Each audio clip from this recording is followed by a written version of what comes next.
In 2012, Somali piracy was at its peak.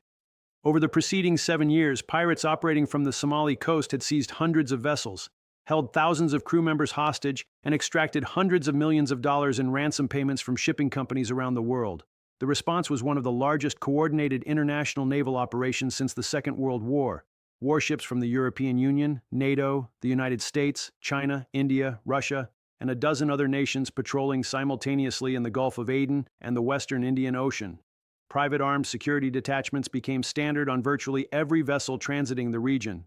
And it worked. By 2016, the number of successful pirate attacks had dropped to near zero. The problem was considered largely solved. I remember the discussion at the time. Maritime security analysts talking about how the combination of naval presence, hardened ships, and improved Somali governance had effectively suppressed the threat. What nobody said clearly enough was that the suppression was conditional. It depended on a specific set of circumstances remaining in place. Those circumstances are no longer in place. Somali piracy is back, and the reason it is back has everything to do with what is happening 900 miles to the north in the Strait of Hormuz. To understand the current resurgence, you need to understand what actually drove Somali piracy in the first place. Because the popular narrative gets it significantly wrong. The standard explanation is that Somali pirates were opportunistic criminals exploiting a failed state. That is partially true, but misses the structural cause. Somalia's coastal waters, in the absence of any functioning government and any coast guard capable of enforcing exclusive economic zone rights, were systematically overfished and polluted by foreign fishing fleets throughout the 1990s and early 2000s. Somali fishermen, people whose entire livelihood depended on those waters, watched their catches collapse as foreign vessels worked the same grounds without restriction. Simultaneously, there were documented cases of illegal dumping of toxic waste in Somali coastal waters by foreign entities, exploiting the absence of regulatory oversight. The communities that turned to piracy were not randomly selected. They were overwhelmingly fishing communities that had lost their economic base. The first pirate groups described themselves, with some justification, as informal coast guards, seizing foreign vessels that were operating illegally in waters Somalia could not effectively patrol. That framing became less accurate as organized criminal networks took over and industrialized the practice. But the underlying economic grievance was real, and it never went away. When the naval suppression reduced the profitability of piracy after 2012, the grievance remained. The economic conditions that had produced piracy in the first place did not improve. They were papered over by a sufficient naval presence to make the risk-reward calculation unfavorable for most potential pirates. Remove the naval presence or destabilize the supply chains that keep marginal coastal economies functional, and the calculation changes. Here is where the Hormuz connection becomes direct. The Strait of Hormuz closure has disrupted commodity supply chains across the entire Indian Ocean region. Fuel, food, fertilizer, manufactured goods, everything that transited the Persian Gulf and then distributed across South Asia, East Africa, and the Horn of Africa region has either stopped flowing or is flowing at dramatically reduced volumes and dramatically increased prices. Somalia sits at the far end of these supply chains. It is not a country with significant foreign exchange reserves, diverse import sources, or the logistical infrastructure to rapidly substitute one supply route for another. When fuel prices spike because tankers cannot exit the Persian Gulf, Somalia feels that spike more acutely and more quickly than almost any other country in the region. When food commodity prices rise because fertilizer shipments from Gulf producers are interrupted, the effect on food security in a country that is already chronically food insecure is immediate. I am not making a moral argument here. I am making a causal one. The economic pressure produced by the Hormuz crisis has reached Somalia faster and harder than most of the countries that are more directly involved in the geopolitical dispute. An economic pressure of sufficient severity, applied to communities that already have the organizational knowledge and the maritime access to conduct piracy, predictably produces piracy. That is what we are seeing. The specific pattern of the current attacks tells you something important about what is driving them. The vessels being targeted are small, bulk carriers and tankers in the 3,000 to 5,000 deadweight ton range, flagged to Palau, Comoros, Togo, and similar minor registries. These are not the large VLCC tankers or major container ships that were the preferred targets during the 2005 to 2012 peak. The cargo being sought appears to be primarily fuel.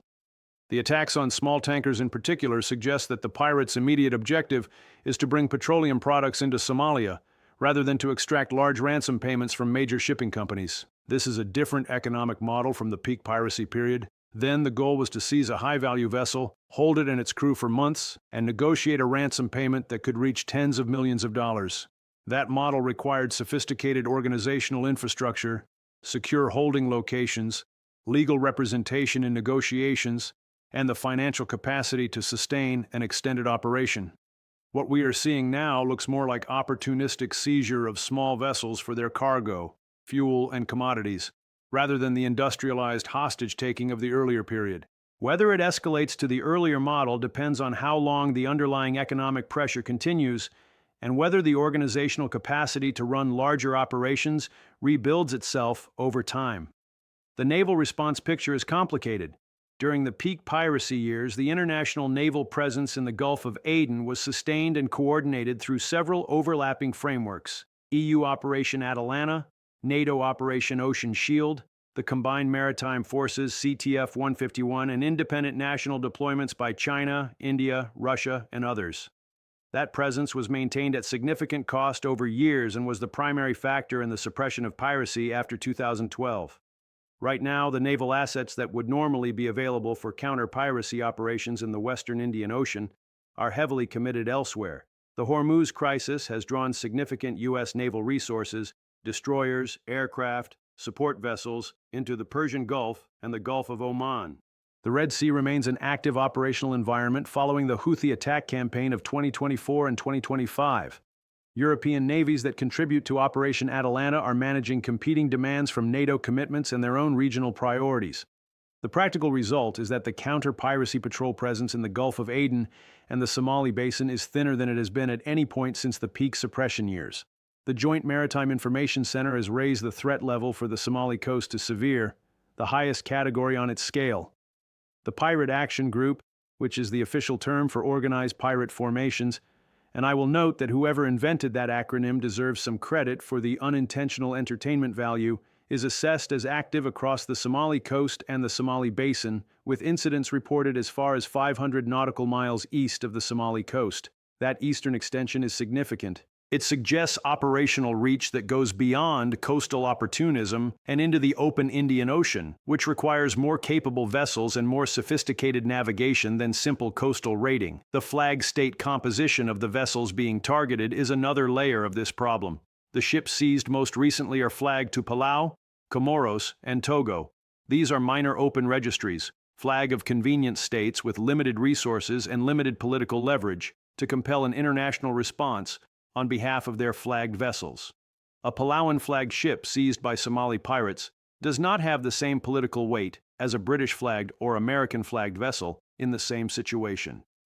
The major naval powers that would need to commit assets to a sustained counter-piracy response have less direct political incentive to act when the vessels and crew involved are not their nationals and not their flagged ships. This dynamic was present during the original piracy peak as well. The international response accelerated significantly when European and American vessels and nationals began to be affected, and it was more muted when the victims were primarily Filipino, Indian, and Indonesian crew members on vessels flagged to minor registries. I think it is important to be direct about this dynamic rather than pretend it doesn't exist. The level of international response is not purely a function of the severity of the threat. It is also a function of whose ships and whose citizens are involved. There is a longer-term structural question embedded in this resurgence that I find genuinely difficult to answer with confidence. The suppression of Somali piracy after 2012 was achieved through a combination of naval presence, hardened ships with armed security detachments, and some improvement in Somali coastal governance through the Puntland and Somaliland administrations. None of those factors has disappeared entirely.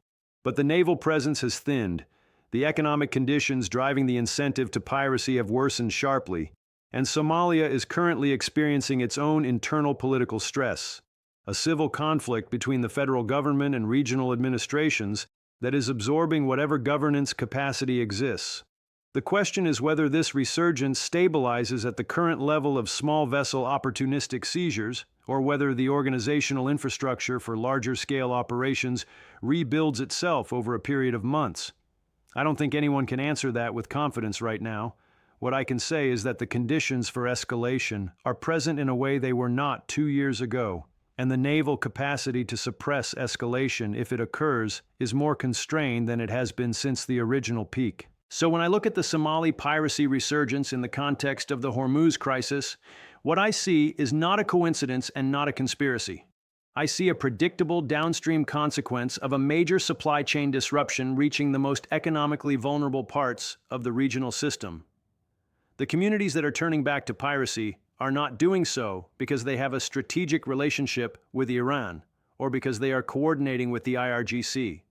They are doing so because the economic floor beneath them has dropped, because the naval deterrent that was keeping the risk-reward calculation unfavorable has thinned, and because the organizational knowledge of how to conduct maritime seizures never fully disappeared from those communities.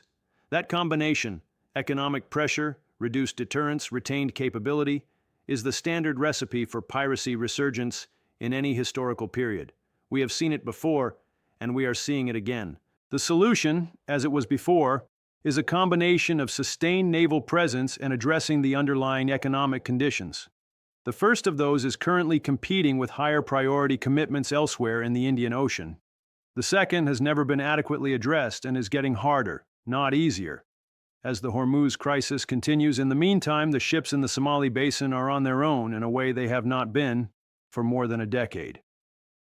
In the next video, I want to turn to something closer to home, the Jones Act, and specifically whether the waivers that have been issued in response to the Hormuz crisis are working, and whether they are the right tool for the domestic fuel supply problem the United States is now facing. It is a more complicated question than most of the coverage suggests, and I think the answer has implications that go well beyond the current crisis.